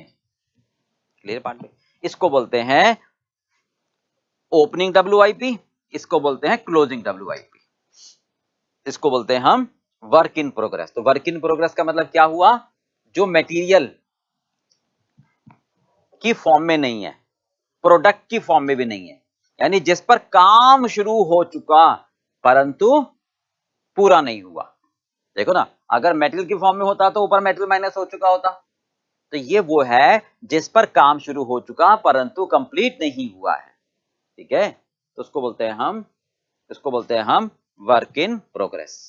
तो ओपनिंग जोड़ देते हैं हम, हाँ जी, ओपनिंग जोड़ देते हैं हम और क्लोजिंग माइनस कर देते हैं, तो आ जाती है नेट फैक्ट्री कॉस्ट। बोलो यहां तक बात समझ में आ गई। अब फ्लैट की जरूरी है हर बार फ्लैट के केस में होगी, कई बार कई बार जैसे बाइसिकल बना रहे हैं, जैसे शर्ट बना रहे हैं, है ना, जैसे हम चेयर बना रहे हैं, तो जो चेयर हमारी एक पीरियड में बन गई हम उनकी कॉस्ट लेना चाहते हैं। जिन चेयर पर आपने लकड़ी लगा दी फिनिशिंग नहीं हुई तो उन पर जो खर्चा हो गया वो माइनस कर दोगे, और जो पिछली बार चेयर कैरी ऑन हो रही थी वो आप ऐड कर दोगे, जैसे ये अगले साल ऐड कर दोगे। क्लियर हो गया बात। चलिए, तो WIP का मतलब हुआ work started but not complete, work started but not complete. जैसे अपने आप समझो ना, आप भी तो प्रोडक्ट हो सीए बन जाओगे तो, है ना, फाउंडेशन पास कर लिया, समझ गए, तो अभी आप कंप्लीट नहीं हुए, इंटरमीडिएट में हो, तो इसका मतलब वर्क इन प्रोग्रेस। ओके, चलो ये आ गया नेट फैक्ट्री कॉस्ट, यहां तक समझ में आ गई बात। हाँ जी, अब आगे चले हम, हाँ जी, यहां तक आ गया फैक्ट्री तक की कॉस्ट, यहां तक क्या आ गई आपकी, फैक्ट्री तक की कॉस्ट आ गई, ध्यान से सुनना, ये हमारे पास आ गई है फैक्ट्री तक की कॉस्ट। ओके, अब इसमें जोड़ोगे क्वालिटी कंट्रोल कॉस्ट, अब इसमें आप जोड़ोगे क्वालिटी कंट्रोल कॉस्ट। चलिए, अब इसमें हम फैक्ट्री कॉस्ट ये हमारे पास क्या आ गई, फैक्ट्री तक के खर्चे। और ध्यान से अब इसमें हम जोड़ेंगे क्वालिटी कंट्रोल का खर्चा। क्या होता है क्वालिटी कंट्रोल का खर्चा? कि भाई कई बार हम जो प्रोडक्ट बनाते हैं ना, वो बाजार में जब जाकर बिकता है तो कस्टमर वापस कर देता है कि सर जैसे फीचर्स आपने बताए थे ना, वॉशिंग मशीन है, आपने कहा था ये सारे फीचर होंगे, आपके सेल्समैन ने चेक करा तो आधे फीचर तो काम ही नहीं कर रहे, नहीं तो हमारी रेपुटेशन खराब होती है। तो अब रेपुटेशन खराब ना हो तो हम अपनी कंपनी में क्या करते हैं, प्रोडक्ट की डिलीवरी से पहले जब प्रोडक्ट बन के तैयार हो जाता है फैक्ट्री में, तो भैया रुको, पहले ना एक बंदा बिठा दो, चेक करे कि ये फीचर काम कर रहा है, ड्रायर का फीचर काम कर रहा है, नहीं वॉशिंग का फीचर काम कर रहा है, ड्रायर का फीचर काम कर रहा है, नहीं सारे फीचर्स क्या काम कर रहे हैं या नहीं कर रहे हैं, तो उसकी क्वालिटी को वो चेक करे और सारे फीचर्स ओके हैं तो ओके का स्टिकर लगा दे, तो उसको बोलते हैं क्वालिटी कंट्रोल करने का खर्चा। वो आप फैक्ट्री कॉस्ट में जोड़ दोगे, ठीक है। इसके बाद आता है रिसर्च एंड डेवलपमेंट, R&D। जब भी आप प्रोडक्ट बाजार में इंट्रोड्यूस करते हो ना कि मुझे अपना पेन बेचना है, मुझे अपना फर्नीचर बेचना है, मुझे अपना कपड़ा बेचना है, मुझे अपनी शर्ट बेचनी है, तो एक सोचते हो कि यार मैं ना कौन सी मार्केट में जाऊं, उस मार्केट में मेरे को अच्छे कस्टमर मिल जाएंगे, उस मार्केट में मुझे प्रीमियम कस्टमर मिल जाएंगे, उस मार्केट में मुझे नहीं मिलेंगे, तो R&D करते हो, सर्वे करते हो, तो वो वाला खर्चा, ठीक है। इसके बाद है एडमिनिस्ट्रेशन ओवरहेड। कौन से एडमिनिस्ट्रेशन? कई बार कुछ मैनेजर, कुछ सॉफ्टवेयर हमारे फैक्ट्री में होते हैं, कई बार कुछ सॉफ्टवेयर हमारे फैक्ट्री में होते हैं, तो जो फैक्ट्री में मैनेजर होगा उसका खर्चा तो कहलाएगा प्रोडक्शन एक्टिविटी। और अगर केवल एडमिनिस्ट्रेशन साइलेंट हो तो नीचे आ जाएगा खर्चा आगे। चलिए अच्छा, अगर मान लो कोई प्रोडक्ट हमारा बेकार हो गया, अगर मेरा कोई प्रोडक्ट बेकार हो गया, भाई मशीन से निकला, ओह ये तो डेड हो गया, चलो इसकी कॉस्ट तो ऊपर आ गई, इसकी कॉस्ट तो ऊपर आ गई, बट ये इसका कलर ठीक नहीं है, इसका शेप ठीक नहीं है, इसके क्वालिटी कंट्रोल में जब चेक किया तो पाया ये वापस आएगा और अभी ठीक भी नहीं हो पाएगा, छोड़ो इसको रद्दी के भाव बेच दो, कॉस्ट तो ऊपर आई गई, तो जो सेल वैल्यू है वो माइनस कर देते हैं, ठीक है। फिर आता है पैकिंग का खर्चा, प्राइमरी। अब ध्यान से, प्राइमरी का मतलब क्या होता है, इसका सबसे बढ़िया मैं आपको एग्जांपल देता हूं। जैसे कोई भी लिक्विड प्रोडक्ट होता है, जैसे कोई भी ना लिक्विड प्रोडक्ट होता है, टूथपेस्ट हुआ, है नहीं, तो जो घर में हम पेस्ट करते हैं, क्या वो हम लूज में लेकर आते हैं? नहीं, वो एक प्लास्टिक की ट्यूब में पैक होके आता है ना, प्लास्टिक की ट्यूब होती है, उसमें डलता है, जैसी फैक्ट्री से वो सेमी लिक्विड टूथपेस्ट बन के बाहर आता है तो हम उसको प्रिजर्व कर देते हैं एक ट्यूब में, ठीक है। और फिर वो ट्यूब हमारी एक दूसरे गत्ते के बॉक्स में पैक होकर आ जाती है कस्टमर के पास। तो जो प्लास्टिक की ट्यूब फैक्ट्री के मशीन के तुरंत बाद उसमें रखी जाएगी उसको बोलेंगे प्राइमरी पैकिंग, और जो गत्ते के डब्बे में जाएगी उसको बोलेंगे सेकेंडरी पैकिंग। बात समझ में आ गई? तो जो भी मटेरियल आपका फैक्ट्री के मशीन से निकलते ही एक पैक हो जाता है प्रिजर्व करने के लिए, उसको बोलते हैं हम प्राइमरी पैकिंग। चलिए, तो इन सबको जोड़ करके आ जाएगा मेरा कॉस्ट ऑफ प्रोडक्शन, राइट भाई। कौन कौन से खर्चे हुए? क्वालिटी कंट्रोल, R&D का खर्चा, एडमिनिस्ट्रेशन जो फैक्ट्री में हो, ठीक है, और प्राइमरी पैकिंग। और अगर मेरा कोई प्रोडक्ट बेकार हो गया है, मैंने बेच दिया है, वो माइनस कर दोगे, तो ये मेरे पास क्या आ जाएगा? कॉस्ट ऑफ प्रोडक्शन, यानी प्रोडक्ट की कॉस्ट आ गई। भाई फैक्ट्री तक के खर्चे का मतलब होता है मशीन तक के खर्चे, फैक्ट्री तक का खर्चे का मतलब होता है मशीन तक के, मशीन के बाद कंट्रोल, R&D, राइट भाई, और फिर प्राइमरी पैकिंग। और फिर अब जैसे बिस्किट है मान लो, ठीक है, अब बिस्किट छोटे छोटे जो बिस्किट होते हैं पार्ले जी के, क्या वो लूज में थोड़ा ना कोई बिकेंगे, तो पहले वो खाकी के रफ पैक में 10 बिस्किट का एक पैकेट वहीं पर पैकिंग हो जाएगा, फिर बाद में आकर उस पर प्लास्टिक की पैकिंग होगी। तो जो मशीन से बिस्किट निकले उनका 10 का एक पैक बनाकर प्लास्टिक के रफ पैकिंग में पैक हो जाता है, उसको बोलते हैं प्राइमरी पैकिंग। और उसके बाद जब वो ऊपर के एक सुंदर से पैक में जिस पर फोटो लगी होती है, फिर जब पैक होता है तो वो बोलते हैं हम सेकेंडरी पैक। चल यहां तक आगे कॉस्ट ऑफ प्रोडक्ट। अब सेम कि क्या जो प्रोडक्ट मैंने बनाया, क्या वो मैं बिक गया? जो प्रोडक्ट मैंने बनाया क्या वो बिक गया? बिक गया तो ठीक है, फिर तो वो कॉस्ट ऑफ गुड्स सोल्ड हो जाएगी। पर जरूरी नहीं होता ना कि जो प्रोडक्ट मैंने बनाया सर वो बिक जाए। हो सकता है जैसे WIP वाली बात थी, मटेरियल वाली बात थी, वो यहां पर कि सर मैंने ना 1000 यूनिट बनाए, ठीक है, अब उसमें से 200 मैंने रोक लिए, नहीं बिके तो बिके तो 800, तो जो बिके वही तो प्रॉफिट देंगे।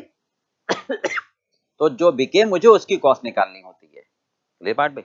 चलिए, जो 200 बचे वो अगली बार ओपनिंग आ जाएंगे, इस बार ओपनिंग मान लो 100 थे, तो इसका मतलब जो मेरे पास ओपनिंग में शर्ट थी और जो मैंने बनाई, टोटल में से जितनी मैंने रोक ली, बाकी क्या कहलाएगा? Cost of goods sold. आप दो बातें, यहां पर closing stock of finish goods की वैल्यू कैसे निकालोगे आप? यहां पर closing stock of finish goods की वैल्यू कैसे निकालोगे, जरा वो समझ लेना।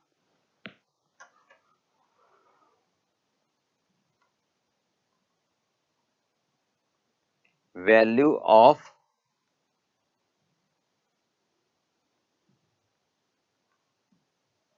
Closing stock of finish goods, FG का मतलब फिनिश गुड्स, कंप्लीट जो जाता है, ठीक है।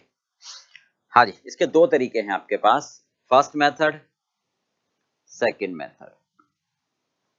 फर्स्ट कहलाता है फीफो, ठीक है, सेकंड कहलाता है आपका weighted average.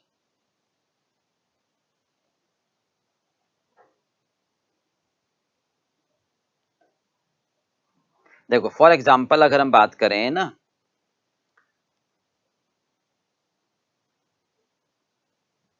Cost per unit, total cost, मान लेते हैं हमारे पास ना opening stock of finish goods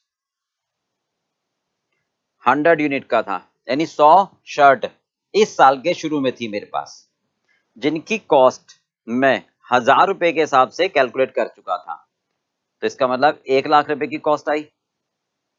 चलिए, अच्छा इस बार मैंने जो शर्ट बनाई, ठीक है, वो थी 900 शर्ट मैंने बना ली, ठीक है, इनकी कॉस्ट मेरे पास आई सर 1200 रुपए के हिसाब से।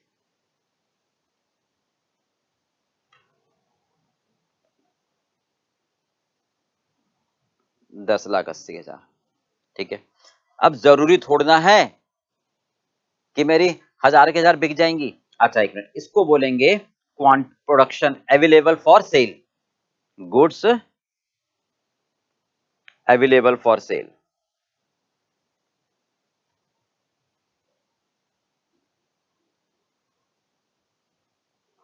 मतलब 1000 मेरे पास बिकने के लिए तैयार हो गए, तो 10,80,000 और 1,00,000 11,80,000, ठीक है भाई। हाँ जी, मान लो मेरे पास क्लोजिंग स्टॉक बच गया 300 शर्ट का।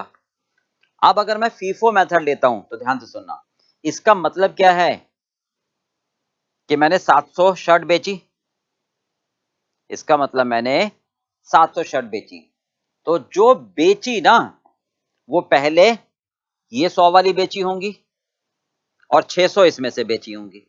फीफो है ना, फर्स्ट इन फर्स्ट आउट। भाई जो इस दुनिया में पहले आया है सामान्य तौर पर वो पहले जाएगा, है ना। तो यहां भी बात करते हैं, जो पहले था ये बिकेगा, यानी 700 में ये बिकेगा, फिर 600 ये बिकेगा, यानी 300 इसमें से बचा है करंट में से, तो इसकी कॉस्ट यानी 1200 रुपए। मेरी बात समझ में आ गई?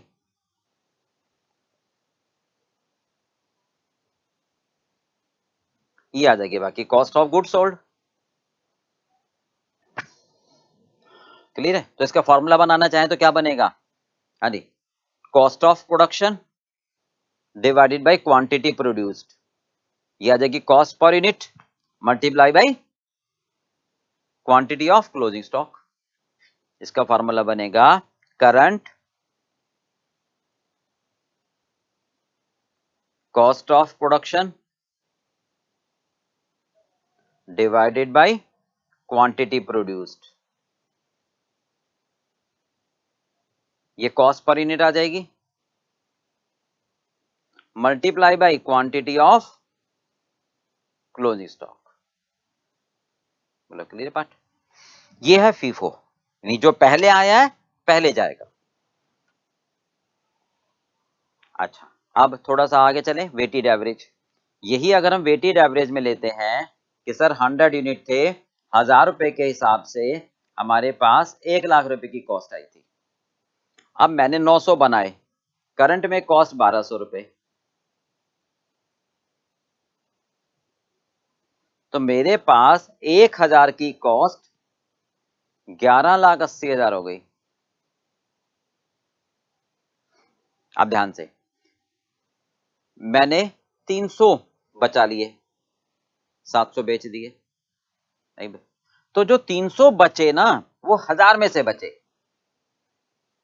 हम ये आइडेंटिफाई नहीं कर पा रहे हैं कि जो पहले आया पहले जाएगा। कई बार ऐसे होता ना कि जो बीच में बाद में आता है वो भी पहले चला जाता है, कुछ पहले आए हुए पहले चले जाते हैं।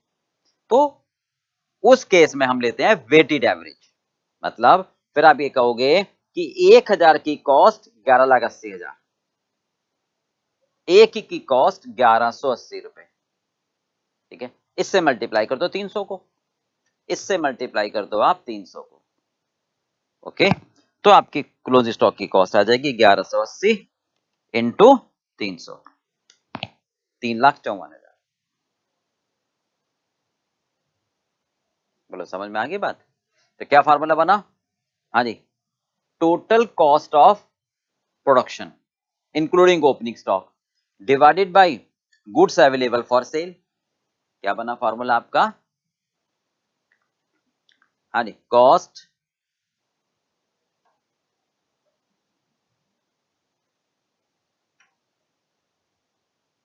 Of production current plus opening divided by, हाँ जी, गुड्स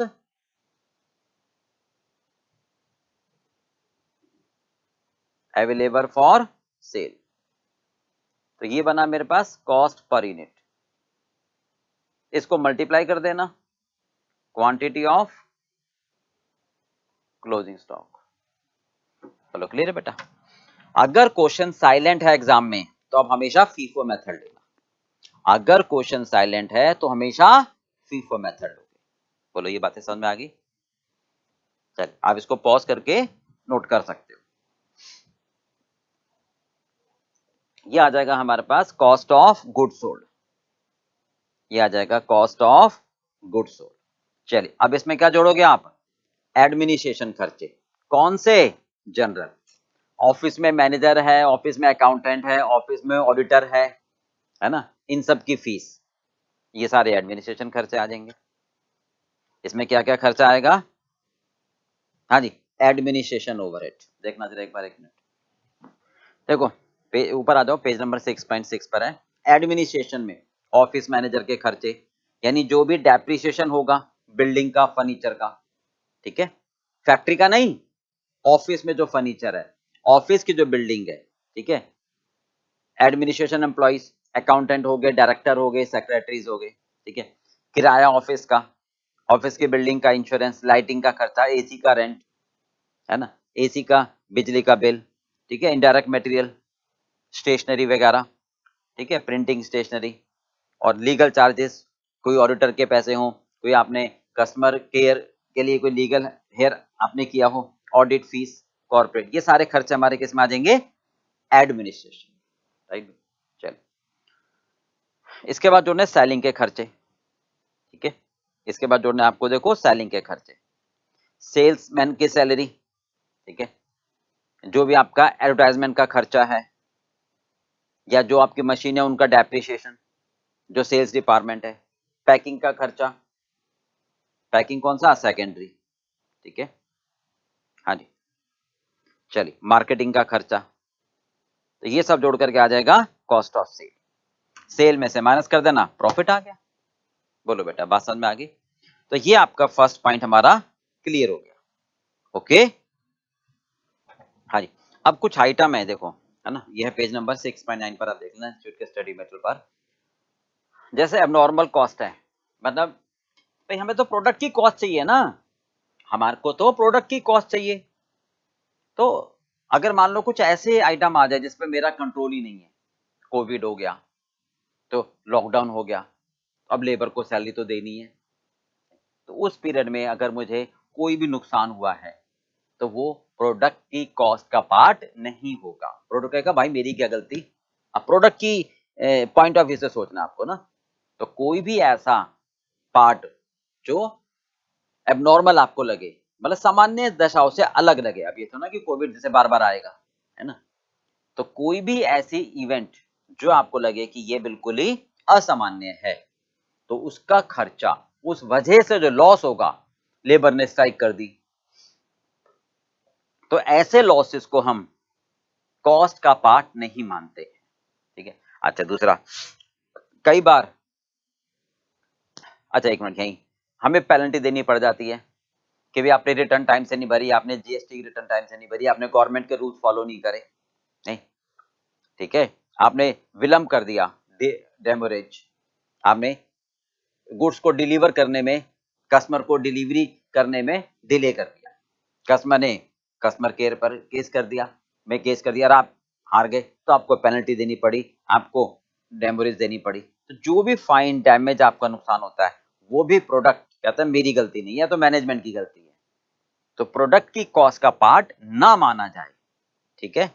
अच्छा, अगर कोई गवर्नमेंट ये कहती है कि भाई हम आपको सब्सिडी देते हैं, ठीक है, हम आपको सब्सिडी दे देते हैं कि भाई आपकी कॉस्ट कितनी आ रही है, 100 रुपए, हमें पता है कि ये इकोनॉमिकली जरूरी है, और आप इसमें 20 रुपए जोड़कर 120 रुपए लोगे कस्टमर से, और कस्टमर के लिए मुश्किल होगा देना।